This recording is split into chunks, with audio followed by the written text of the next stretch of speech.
Praise the lord. దేవుని దయ వల్ల, దేవుని ప్రేమను బట్టి మరొకసారి ఈ విధంగా దేవుడు ఏమైతే మాట్లాడాలనుకున్నాడో, ఏమైతే మనకు క్లారిటీ ఇవ్వాలనుకున్నాడో, ఏమైతే గైడ్ చేయబోతున్నాడో ఆ విషయాన్ని మాట్లాడుకోవడానికి దేవుడు ఇచ్చిన గొప్ప అవకాశాన్ని బట్టి దేవునికి వందనం స్తోత్రం చెల్లిస్తున్నాను. చిన్న ప్రార్థన చేసుకుని వాక్యంలోకి వెళ్దాము. ప్రార్థన. ప్రేమ నమ్మకమైనటువంటి మా గొప్ప దేవ, అద్భుతమైన దేవ, ఘనమైన దేవ, ఉన్నతమైన దేవ, మా పట్ల మీరు చూపుతున్న ప్రేమను బట్టి మీకు వందనం స్తోత్రం చెల్లిస్తున్నాం ప్రభా. మరి ముఖ్యంగా ప్రభా, అవును ప్రభా, మీరు ప్రభా మా కొరకై మేము ఎక్కడైనా పొరపడిన ఇబ్బందులు చేసినప్పుడు క్షమిస్తూ వస్తున్నారు, సాయం చేస్తూ వస్తున్నారు. అని బట్టి ఈరోజు ఏమైతే ప్రభా మాతో మాట్లాడాలని మీరు ప్రభా ఉద్దేశించినారో అది మాట్లాడమని సాయం చేయమని అడుగుతూ సంస్థ చేతికి అప్పగించుకుంటూ అంతా మీ చేతికి అప్పగించుకుంటూ మరక్షణ తీసుకున్నాము, స్థుతించి ప్రార్థించి అడిగి వెళ్ళిపోతున్నాను తండ్రి. ఆమేన్. ప్రియమైనటువంటి దేవుని బిడ్డలారా, మరొకసారి ఈ విధంగా దేవుని వాక్యాన్ని పంచుకోవడానికి దేవుడు ఇచ్చిన ఈ గొప్ప అవకాశాన్ని బట్టి దేవునికి మరొకసారి వందనం స్తోత్రం చెల్లిస్తున్నాను. ముఖ్యంగా ఈరోజు నేను ప్రేయర్ఫుల్గా ఏమైతే దేవా నాతో మాట్లాడాలని నేర్పించమని అడిగినప్పుడు దేవుడు నాకు ఇచ్చిన పదే పదే నాకు చెప్పిన విషయాన్ని జ్ఞాపకం చేసుకుంటున్నాను. అది ప్రార్థనకు సంబంధించిన విషయాన్ని దేవుడు నాకు అలర్ట్ చేసినాడు. ప్రార్థనకు సంబంధించిన విషయం. ఎందుకు ప్రార్థన అని చెప్తున్నానంటే, క్రైస్తవులైన మనం కానీ, క్రైస్తవులు కానటువంటి వ్యక్తులైనా కానీ, ఇంకా విశ్వాసులు కాని వ్యక్తులు కూడా పదే పదే దేవుణ్ణి ఎన్నోసార్లు వాళ్ళ అవసరం ఉన్నప్పుడు, వాళ్ళకు కోరికలు ఉన్నప్పుడు, లేదా ఏదైనా ఇరుకు ఇబ్బంది ఉన్నప్పుడు పదే పదే దేవుణ్ణి ప్రార్థించడం అనేది అందరికీ ఉన్నటువంటి అలవాటే. దాని గురించి దేవుడు క్లారిటీ ఇస్తున్నాడు. దాని గురించే పదే పదే నాకు జ్ఞాపకం చేస్తున్నాడు. ఆ విషయాన్ని మీతో పంచుకోవడానికి దేవుడు ఇచ్చిన అవకాశం బట్టి మరొకసారి దేవునికి వందనం స్తోత్రం తెలుస్తున్నాను. ముఖ్యంగా ఏమిటంటే, యేసుక్రీస్తు ప్రభువును మనము అతను ఏ విధంగా అయితే మనకు ఏం నేర్పించినాడో, ఏమైతే మనకు బయలుపరిచినాడో, ఏమైతే మనం ఏ విధంగా జీవించాలో హెచ్చరించినాడో ఆ విధంగా జీవించడానికి మనం ప్రయత్నిస్తూ ఉండాలి కూడా. అది ముఖ్యమైన విషయం. యేసుక్రీస్తు ప్రభు అద్భుతంగా ఈ లోకంలో ఉన్నంత కాలం రాత్రి సమయం అంతా ప్రార్థన చేసిన వ్యక్తి, అరణ్య ప్రదేశంలోకి వెళ్ళి ప్రార్థన చేసిన వ్యక్తి, ప్రార్థన కోసం అతని యొక్క సమయం అంతా కేటాయించిన వ్యక్తి. ఎంత గొప్ప దేవుడు కదా, ఘనమైన దేవుడు కదా. అయితే మనము ఆయన చేత ప్రేమింపబడుతున్న మనము ప్రార్థన విషయంలో అద్భుతంగా మన శక్తిని మించి ప్రార్థన చేయాల్సిన అవసరం అయితే ఉంది కదా. అయితే అవసరం ఉన్నప్పుడు మాత్రమే కాదు, కానీ ప్రతి విషయము ప్రార్థన చేస్తూ దేవుని దగ్గర అవడానికి మన బాధ్యత అది. అయితే రెండు విషయాలు మాత్రం దేవుడు హెచ్చరిస్తూ వచ్చినాడు. నాకు ఆ విషయాన్ని పంచుకోవాలని ఆశపడుతున్నాను. ఏమిటంటే, పరిశుద్ధ గ్రంథం నుండి పాత నిబంధన గ్రంథంలో యెషయా గ్రంథము 59వ అధ్యాయము 2వ వచనం. యెషయా గ్రంథము 59వ అధ్యాయము 2వ వచనము నేను చదువుతాను. గ్రంథంలో ఉన్నటువంటి వాక్యము యెషయా గ్రంథము 59వ అధ్యాయము 2వ వచనం. ప్రార్థనకు సంబంధించిన విషయము మనం ఇంతవరకు మాట్లాడినాం కదా. అందుకని దేవుడు చెప్తున్న ఈ మాట చాలా ముఖ్యం. మీ పాపములు ఆయన ముఖమును మీకు మరుగుపరచెను కనుక ఆయన ఆలకింపుకున్నాడు. ఎంత బాధకరమైన విషయం కదా.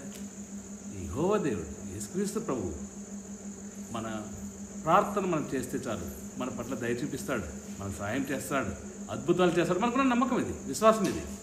అయితే ఒక మాట స్పష్టంగా దేవుడు చెప్తున్నాడు అక్కడ. అద్భుతమైన మాట అది.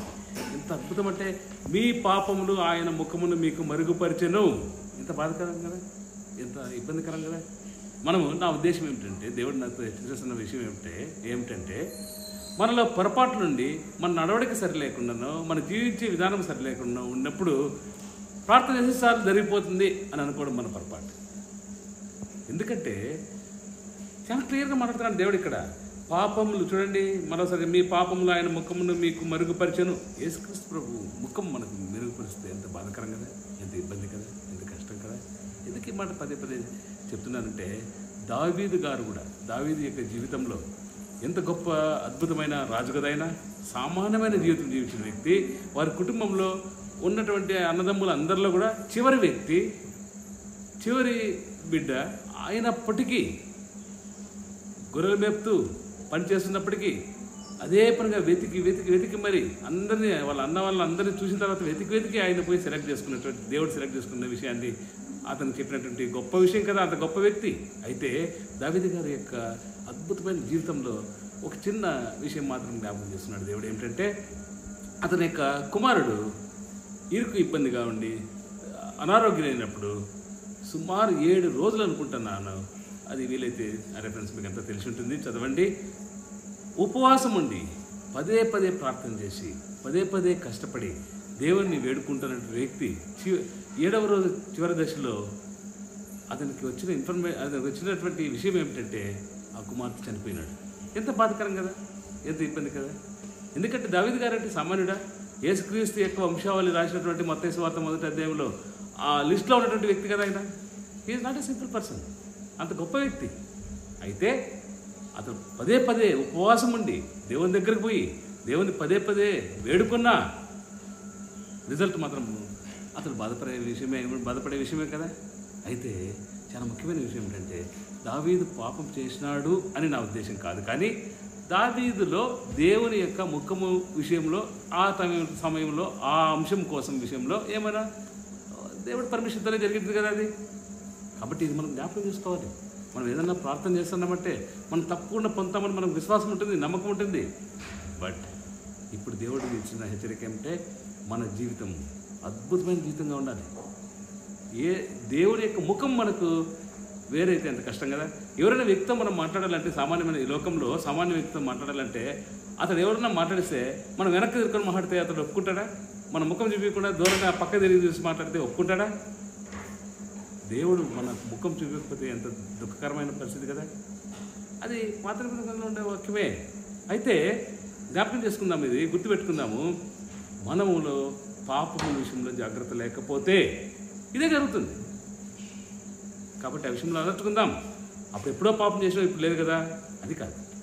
ప్రార్థన చేయక ముందు మనము పవిత్రమైనటువంటి వ్యక్తులుగా ఉండి అడిగితే ఖచ్చితంగా దేవుడు దానికి మనకు ఏది ఆశపడతామో చేస్తాడు. అంటే పాపికి చేస్తాడు అనే విషయం మళ్ళీ ఆలోచిద్దాం, కానీ చేయడది కాదు. ముఖ్యమైన చూపించంటే ఎంత బాధకరం కదా. అట్లా ఆ విధంగా జ్ఞాపకం పెట్టుకుందాం. ఇది చాలా ముఖ్యమైన విషయం. ఈ విషయం నేను పదే పదే దేవుడు నాకు జ్ఞాపకం చేసిన విషయం. అయితే ఇక్కడ మనం గుర్తుపెట్టుకోవాల్సిన విషయం ఏమిటంటే అదే యేసుక్రీస్తు ప్రభు ఈ లోకంలో వచ్చినప్పుడు ఎట్లా జీవించడానికి ఇంతకు కూడా మాట్లాడినాం. పదే పదే ప్రార్థన చేస్తూ రాత్రంతా అడవిలో కానీ ఎక్కడ వీలైతే ఎక్కడంతా కూడా ప్రార్థన చేస్తూనే ఉన్నటువంటి వ్యక్తి కదా. మనం అది ఫాలో అవ్వడం చాలా ముఖ్యం కదా. ఆయన అనుసరించి నడవాలి కదా. ఆయన శిష్యులకు కూడా దేవుడు ఒకసారి అయితే ఒక హెచ్చరిక ఇచ్చినాడు. అవన్నీ చూద్దాం. చూడండి, ఇంకొక వాక్యాన్ని ఇక్కడ జ్ఞాపకం చేసుకుంటున్నాను. మనము జకరియా గ్రంథము 7వ అధ్యాయము 13వ వచనం మాత్రం ఒకసారి జ్ఞాపకం చేసుకుందాం. ప్రార్థనకు చాలా ముఖ్యమైన విషయాలు ఇవి. తెలిసిన విషయాలు ఏమి ఉండొచ్చు. జకరియా గ్రంథము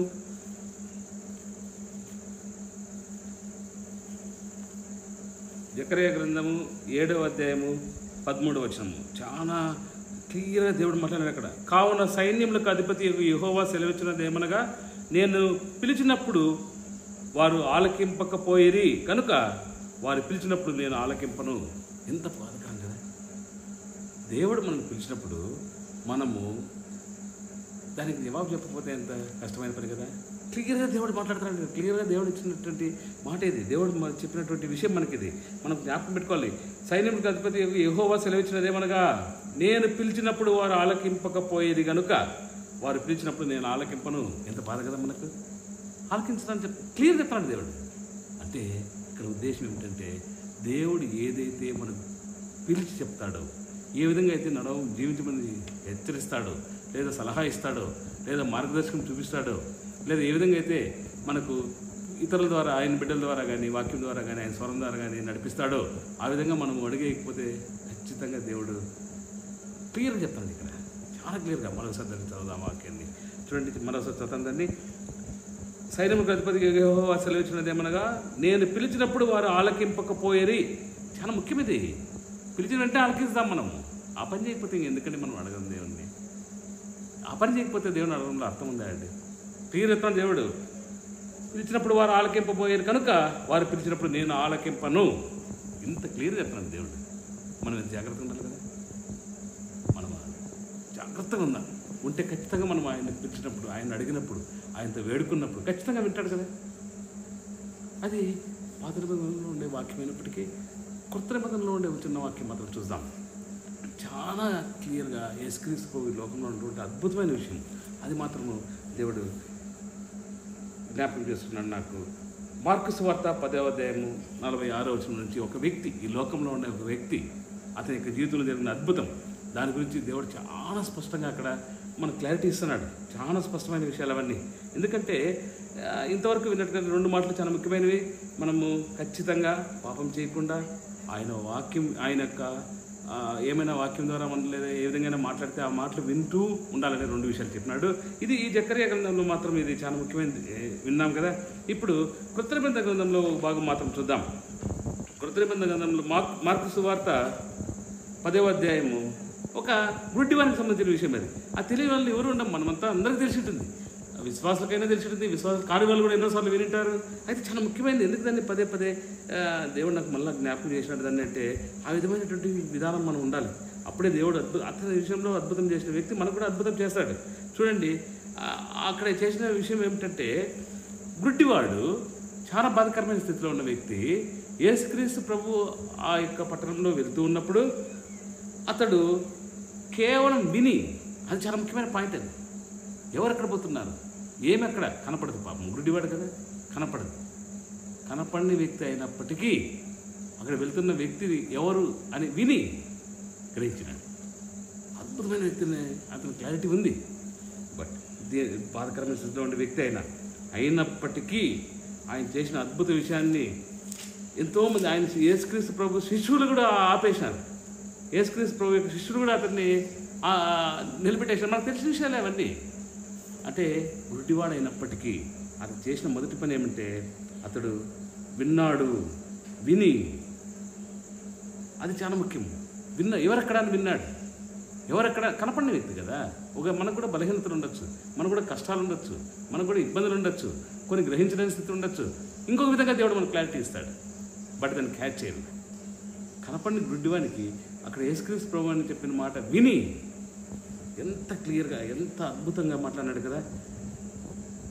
అదే అక్కడ చాలా ఓపెన్గా, చాలా క్లియర్గా పదే అడుక్కున్నాడు, పదే వేడుకున్నాడు, పదే అతడు దాని గురించి చాలా స్పష్టంగా శిష్యులు అతన్ని ఇబ్బంది పెట్టినప్పటికీ ఏ మాత్రము బాధపడకుండా చాలా క్లియర్గా మాట్లాడిన వ్యక్తి ఆయన. అంత వ్యక్తి కాబట్టి దేవుడు యేసుక్రీస్తు ప్రభు ఏం చేసినాడంటే, అతన్ని ఆపినటువంటి శిష్యులకు ఇచ్చిన ఆజ్ఞ ఏమనంటే, క్లియర్గా స్వస్థత, అద్భుతం చేసినాడు, చూపు వచ్చినట్లుగా చేసినాడు. ఎందుకు ఈ మాట పదే నేను జ్ఞాపకం, మనకు తెలిసిన విషయం అయినప్పటికీ నేను చెప్తున్నానంటే, ఇరుకు ఇబ్బంది ఉన్నప్పుడు, మనలో బలహీనత ఉన్నప్పుడు, మనం దేవుని వాక్యానుసారంగా వినడానికి ఒకవేళ మనకు కష్టమైతే, నొప్పి అయితే, బాధ అయితే, ఎవరైనా ఆపితే, ఏమన్నా ఇబ్బంది పెడితే దానికి కూడా ఎదుర్కొనే శక్తి మనకు ఉండాలి. అప్పుడే అద్భుతం చూస్తాం. గుడ్డివాడికి చూపు వచ్చినట్టే సింపుల్ థింగ్ కాదు కదా. గుడ్డివాడికి చూపు వచ్చినట్టే అద్భుతమైన విషయం కదా. చాలా క్లియర్గా నీ విశ్వాసం అనే మాట చెప్తాడు దేవుడు ఇక్కడ అతనికి. That's very important. కాబట్టి ఇప్పుడు 3 విషయాలు మాత్రమే మరోసారి జ్ఞాపకం చేసుకుంటాను అంటాను. ఏమిటంటే, ఏ విధంగా అయితే దేవుడు స్పష్టంగా ఇస్తానో ఆయన యొక్క మనకి ఏం చెప్తాడో అది వినాలి. మనం ఏం చెప్తాడు అది వినాలి. మనం అట్లా వినకపోతే కష్టం. ఏమైతే నేర్పిస్తాడో దాన్ని నేర్చుకోవాలి. ఏమైతే మనకు హెచ్చరిస్తాడో దాన్ని ఫాలో అవ్వాలి. మనము ఆయన చూడకపోతే ఆయన మనకు కనపడడు. మనము అట్లా చేయకుండా ఉండాలి. తర్వాత విని ద్వారానే మన బలహీనత ఉన్నప్పటికీ ఇంకో ద్వారా దేవుడు క్లారిటీ ఇస్తే దాన్ని ఫాలో అవ్వాలి. ఇబ్బందిని ఎదుర్కొని మరి దేవుని ఎదుర్కొన్నట్టు వ్యక్తి గుడ్డివాడు ఆయన. అద్భుతమైన వ్యక్తి కదా. అంత శక్తి మనకుందా? ఉండకపోతే మనం చెక్ చేసుకోవాలి, నిరూపించుకోవాలి దాన్ని. ఎప్పుడైనా ఇరుకు, ఇబ్బంది, కష్టం ఉంటే, ఎందుకంటే ఆలయానికి వెళ్ళిండడు నాకు తెలిసినట్టు నేను అనుకోవడం. ఆలయానికి పోయినప్పుడు కూడా ఒకవేళ బయట ఉండి ఈ కాలంలో గుడ్డివారు బయట అడుక్కోవడంలో అట్లా ఉన్నారేమో, ఆ మాదిరి ఉన్నాడేమో, ఒకవేళ నాకు తెలియదు. కానీ ఒకవేళ ఆ స్థితిలో ఉండొచ్చు. లోకానుసారమైన జీవితం జీవించే అంత గొప్ప శక్తి లేని వ్యక్తి, బలహీనత వ్యక్తి యేసుక్రీస్తు ప్రభు అక్కడ ఎన్నోసార్లు ఎన్నో సందర్భాలలో వాక్యం బోధించినా అక్కడ పోయి వినలేదేమో, ఒకవేళ అంటే చూడలేడు కాబట్టి పోయినాడేమో. బట్ వినినాడు, దానివల్ల గ్రహించినాడు. కాబట్టి ఆ విధంగా ఉండడానికి మనం ప్రయత్నిద్దాం. ఆ విధంగా ఉండి దేవుని మనం అడగదాం. మనం ఖచ్చితంగా పొందుతాం, ఖచ్చితంగా అద్భుతం జరుగుతుంది. ఎందుకు ఇప్పుడు చెప్తున్నానంటే, నేను నా జీవితంలో కూడా నిన్న జరిగిన 2 days బ్యాక్ జరిగిన విషయం చెప్తా. నా భార్య వాళ్ళ బాబాయికి హార్ట్ సర్జరీ అంటే CMC వెల్లూరులో ఇబ్బందికరమైన స్థితిలో ఉంటే, చాలా దీన స్థితిలో మేమందరం ప్రార్థన చేసినాము. ప్రార్థనలో నేను ఎందుకు చెప్తానంటే నా గొప్ప వ్యక్తి నేను చెప్పుకోవడానికి కాదు, కానీ నాకు దేవుడు చేసిన సాయం నన్ను కూడా ప్రార్థన చేయమని అడిగినప్పుడు వాళ్ళు మీరు అద్భుతం చేయండి, డాక్టర్ల కంటే గొప్ప విషయం మీరే చేస్తారని మాకు నమ్మకం ఉంది, అవన్నీ చెప్పిన అవన్నీ కామన్ థింగ్స్ చెప్పేది అందరూ చెప్పేదే. కానీ ఒక మాట ఎవరు చేయని మాట పాయింట్ చేసాడు నాకు ఏమనంటే, రేపటి దినం లోపల అతడు మామూలుగా మాట్లాడే వ్యక్తిగా తయారు చేయడం దేవా అని అడిగిన. ఇది వినడానికి ఒకవేళ ఆశ్చర్యకరంగా ఉండొచ్చేమో, కానీ స్వస్థపరచండి అని అడతారేమో, కానీ బాగు చేయమని అడతారేమో, కానీ ఇదేంటి అని అనుకోవచ్చేమో. కానీ నేను అడిగిన మాట ప్రార్థనలో నాకు మెసేజ్ పెడితే కూడా మెసేజ్ కింద అదే రాసిన మన సాక్ష్యం. ఎందుకంటానంటే అట్లా అడిగిన వెంటనే 24 గంటలు కూడా కాకముందే హార్ట్ సర్జరీ అంటే సింపుల్ కాదు, ఆడ వెల్లూరు అది వాళ్ళు సర్జరీ చేయకముందే ఇచ్చినారు, అది దాని ఇబ్బంది. ఆయనకు ఐసీయూలోకి వేరే వాళ్ళు కూడా అలో చేయకుండా ఇంకా అట్లే పెట్టినారు నిన్నటి వరకు కూడా. ఇప్పుడు కూడా ఈరోజు నాకు ఐడియా లేదు, కానీ నిన్నటి వరకు అట్లే అసలు ఎవరు పోయి కలిసేదానికి లేదు, మాట్లాడడానికి లేదు. కానీ నిన్న అద్భుతంగా మాట్లాడినట్టు పొద్దున్నే, అంటే ఆపరేషన్ జరిగిన 24 గంటలు కూడా కాకముందే మాట్లాడినాడంట. ఎంత గొప్ప విషయం కదా. నేను అడిగినా అది, నేను అడిగిన పొందేసాను, గొప్పగా చెప్పుకోవడం కాదు, నేను పాపం లేకుండా పవిత్రంగా జీవిస్తానని చెప్పడానికి కాదు, నేను అనడానికి దేవుడు చేసినాడంటే, దేవుడు దయ తెలిసినాడంటే ఎన్నో విషయాల్లో వేళ దేవుని శక్తిని దేవుడు నా పట్ల కృప చూపించడానికి, సహాయం చేయడానికి, నేను ఆశ నెరవేర్చడానికి సహాయం చేశాడని నేను గట్టిగా స్ట్రాంగ్గా చెప్పగలను. ఆ విధంగా మనం అందరం చెప్దాం. ఇంతవరకు విన్నట్లుగా చాలా అద్భుతమైన విషయాలు మళ్ళీ సరే జ్ఞాపకం చేసుకుందాం. ఆయన వైపు చూద్దాం, ఆయన మాట విందాం, ఆయన విశ్వసిద్దాం, ఆయన అడుగుదాం, అప్పుడు రిటర్న్ వస్తుంది. అంతా లేకుండా కాదు కదా, కష్టం కదా. నాకు దెబ్బ ఇంతకుముందు కూడా చెప్పిన వాక్యం, ఇప్పుడు దెబ్బ తిని కోమాలో కొన్ని నెలలున్నా, కొన్ని నెలలు అంటే ఇట్స్ నాట్ సింపుల్. తర్వాత నార్మల్ మనిషి అయినా సామాన్యంగా చెప్తే నమ్మరు నీకు అంత యాక్సిడెంట్ అని, అదేం లేకపోతే నార్మల్గా ఉండవు, అది గమ్ముడు అంటారు. కానీ నిన్న ఒక వార్త చెప్పాలని చెప్తాంట. సౌదీ అరేబియాలో ఆ ప్రిన్సెస్, ఆ యొక్క గొప్ప ప్రిన్సెస్ అంటే కొన్ని వేల కోట్లు ఉంటుంది వాళ్ళకి కదా, ఆ అబ్బాయి కార్ యాక్సిడెంట్లో పడినాడంట.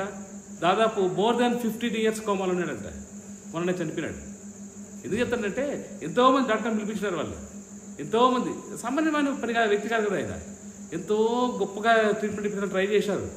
ఎవరో అందరూ చెప్తే కూడా పదే చెప్తే కూడా లేదు లేని వాళ్ళ నాయన రాజు బాధపడి మరి ట్రై చేశాడు, కానీ చనిపోయాడంట. ఎందుకు చెప్తానంటే ఆయనకంటే నేను గొప్పవాడని చెప్పుకోవడానికి కాదు నా ఉద్దేశం, అది కాదు.